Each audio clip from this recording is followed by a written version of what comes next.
With upcoming legalization of edibles in 2019, we not only have to think about our children's safety, we also have to think about our furry little friends.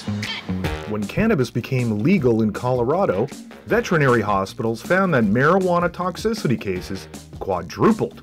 So I went to my favorite dog park to see if dog owners were concerned about the accidental consumption of cannabis products, especially considering the legalization of edibles in 2019. And as per usual with my luck, it was closed for construction. So the next day, I went to what I thought would have been a very busy dog park in the middle of downtown. With my luck as it was, I decided to curl up in the hole of this tree until finally some people showed up. In the park, I have to be pretty vigilant anyway because she's a puppy, so she picks up anything off the ground and eats it, so I'm constantly pulling stuff out of her mouth, whether it's that or some other crap that she shouldn't be eating. I'm not too concerned. I just hope that with any drug that adults use, they're responsible and they don't leave stuff on the ground or leave things for dogs to get. And our own Ricky Gurowitz had a big scare when her dog ate an edible. He started acting really strange. He was swaying back and forth.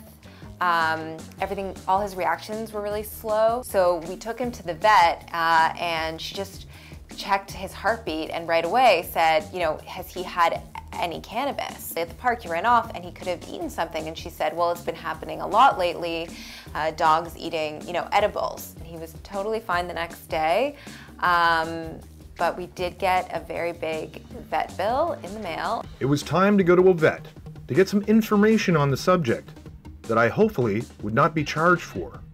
Since legalization, there has been a small rise that we've seen in pets that have consumed cannabis. It's hard to say whether this is due to an actual increase in consumption or whether owners are just more comfortable bringing their pets in. The classic textbook pet that had cannabis looks drowsy, they walk wobbly, their eyes are usually dilated, and a pretty telltale sign is them dribbling urine. So they won't urinate in a normal stream, they'll dribble it in small drops. They don't have an increase in appetite like humans do.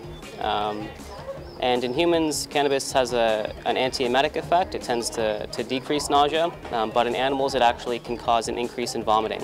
And vomiting is one of the major things that we watch for because that can lead to serious complications. Oftentimes the most serious effects that we see are in patients that ate edibles that are concentrated.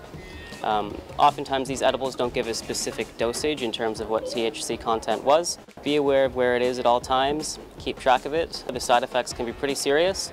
And depending on what form they ate it in, the side effects can be even more serious. So if you're ever concerned that they might have eaten any, just bring them to a vet. So that's what you need to know. And before it goes to the extent of taking your dog to the emergency, just be extra cautious and responsible. Just remember to stash your stash. For Midas Live, I'm Sean Cookson.